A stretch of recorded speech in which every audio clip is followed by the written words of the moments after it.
Ivoiriens, Ivoiriennes, nous sommes à l'aube de l'année 2022 et dans le cadre de ce premier numéro des Mardis de Pulchérie Ballet, je tiens à vous présenter mes vœux les meilleurs. Que Dieu donne à chacun la santé, que Dieu inspire chacun dans ses projets et que le Seigneur dispose chaque Ivoirien à la réconciliation. Le 31 décembre dernier, le chef de l'État a fait un discours. Nous l'attendions sur la décrispation du climat socio-politique, étant entendu qu'un dialogue politique a été amorcé le 16 décembre 2021. Malheureusement, aucune mesure n'a été annoncée quant à la décrispation de ce climat socio-politique, notamment l'octroi du passeport de Charles Blé Goudé qui dure, le retour du président Soro Guillaume qui est un acteur important pour la réconciliation, la libération des prisonniers politiques. Nous ne comprenons toujours pas pourquoi, alors que le président Laurent Gbagbo a été acquitté, sa femme a été amnistiée, tous les ministres de la Défense de l'époque sont en liberté et c'est ceux qui leur ont obéi qui sont encore en prison.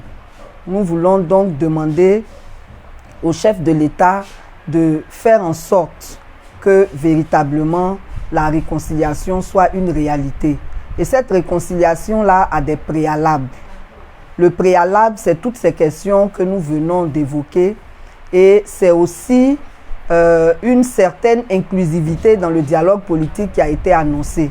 Il n'est pas normal qu'un parti comme le COJEP soit exclu. Il n'est pas normal que des organisations de la société civile comme les nôtres soient exclues.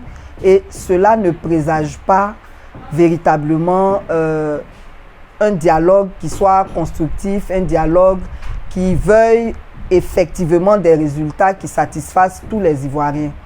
Nous n'allons quand même pas être pessimistes. Nous allons espérer que ceux qui participent à ce dialogue-là soient les porte-paroles du peuple, les porte-paroles des aspirations de tous les Ivoiriens. Nous voulons dire qu'au-delà de ces aspects, ce discours a été quand même décevant. Il a été décevant en ce sens que c'est les mêmes choses qu'on nous répète. La croissance à 6,5% ne se ressent pas dans le panier de la ménagère, ne se ressent pas dans le quotidien de tous les Ivoiriens. Nous voulons des discours plus concrets, des discours qui prennent en compte nos préoccupations. Nous allons donc réagir sur les 3 priorités que le chef de l'État a énoncées. Il a parlé de la transformation de l'économie. Bon, nous ne savons pas ce qu'il entend par là, donc nous ne pouvons pas nous prononcer dessus. Mais ce que nous savons, c'est que l'environnement économique en Côte d'Ivoire n'a pas changé alors qu'il est à son 3e mandat. Donc nous attendons de savoir ce qu'il entend par là pour pouvoir nous prononcer dessus. Par contre, par rapport à l'emploi des jeunes et des femmes, nous voulons rappeler que dès sa prise du pouvoir, le président lui-même a annulé tous les résultats des concours qui avaient été donnés tout juste avant son accession au pouvoir. Et ça, c'est déjà la première façon de contribuer au chômage. Ensuite, il y a eu beaucoup de décisions impopulaires qui ont été prises et qui ont aussi induit des pertes d'emplois. Par exemple, quand on a décidé d'interdire l'importation des véhicules de plus de 5 ans, au plan environnemental, c'est une bonne décision, mais dans la pratique, il n'y a pas eu véritablement d'échange avec les acteurs du secteur. Ça a été brutal et c'est toute la chaîne qui a été affectée et beaucoup ont été au chômage à cause de cette décision. Et il y en a eu plusieurs dans ce genre. Il y a eu aussi toutes les pertes d'emplois qu'ont entraîné la Covid, puisque beaucoup d'entreprises ont fermé, beaucoup d'activités ont été sinistrées. Et là aussi, toutes les mesures qui ont été prises pour pouvoir relever ces opérateurs économiques-là n'ont pas été respectées. Les conditions étaient difficiles et beaucoup n'ont pas pu accéder aux fonds qui devaient leur permettre de reprendre leurs activités. Donc, en matière d'emploi, il y a toutes ces questions-là qui n'ont pas été en faveur des jeunes, en faveur des femmes. Nous attendons encore de voir si de nouvelles mesures vont être prises, parce que même le projet emploi jeune souffre aussi de plusieurs critiques quant à la transparence dans l'accès à ces emplois-là. En ce qui concerne la bonne gouvernance et la lutte contre la corruption, nous avons des raisons aussi de nous inquiéter. Vous savez, nous sommes certes au début d'une année, mais par rapport à la conduite même du temps, nous sommes dans la continuité. Ce n'est pas que les choses vont changer de façon drastique, c'est une question de volonté politique, de décision, de résolution qu'on met effectivement en pratique.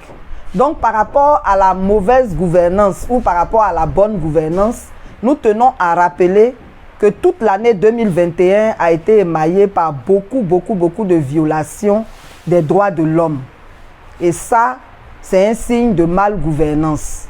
Nous avons beaucoup parlé des problèmes de déguerpissement abusif. Il y a des problèmes d'expropriation aussi, des tenants du pouvoir ou leurs proches qui exproprient des personnes et sans que la justice ne soit un soutien pour ces pauvres citoyens. Il y a les questions de liberté d'expression. On a vu récemment les 96 docteurs qui ont été arrêtés simplement parce qu'ils voulaient manifester. Ils n'ont même pas commencé qu'ils ont été arrêtés. On a vu aussi récemment l'annulation du concert de Tikenja. Ce n'est pas normal qu'un concert qui a été préparé, autorisé, malgré l'existence de la Covid, soit annulé à 48 heures pour ces mêmes raisons. Alors que dans la même commune d'Abobo, hier même je regardais la RTI, j'ai vu des manifestations qui ont été organisées par d'autres. Donc si on permet des manifestations de masse pour d'autres sujets, pourquoi ce concert a été annulé? Et nous savons tous la raison, c'est simplement parce que Tikenja a chanté une chanson où il se plaint des 20 ans qui sont collés à tous les opposants et c'est son droit de s'exprimer sur ces choses. Il fut un temps où il a criblé l'ancien régime. Si aujourd'hui le nouveau régime fait des choses qu'il n'aime pas, c'est normal qu'il s'exprime dessus. Donc on a beaucoup de problèmes en termes de violation des droits de l'homme qui nous inquiètent quant à l'effectivité de cette fameuse priorité. Mais en même temps, c'est bien parce que ça veut peut-être dire que les choses vont changer en 2022. Nous allons tous le constater ensemble. Par rapport à la lutte contre la corruption, nous espérons qu'elle sera beaucoup plus accrue parce que la corruption a gangréné tous les domaines de la société ivoirienne. Depuis les services de la fonction publique, les services de transport, partout, l'école, même à l'école maintenant on paye pour les examens, on paye pour les concours, c'est partout que la corruption existe.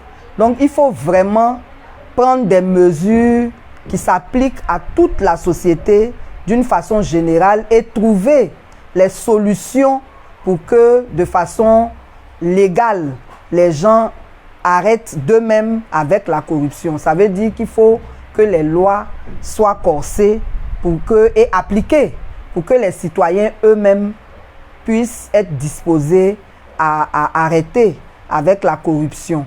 Mais ce que nous voulons relever, c'est que ces derniers temps, il y a des DG qui ont été arrêtés. Le problème, c'est que la résolution de leur cas a été sélective. C'est pendant que certains DG sont emprisonnés et poursuivis par la loi, d'autres ont été simplement débarqués et puis il n'y a plus d'autres poursuites contre eux. Nous estimons que ce n'est pas rassurant par rapport à ce que le chef de l'État a annoncé. Quand on a débarqué quelqu'un pour détournement, on doit le poursuivre.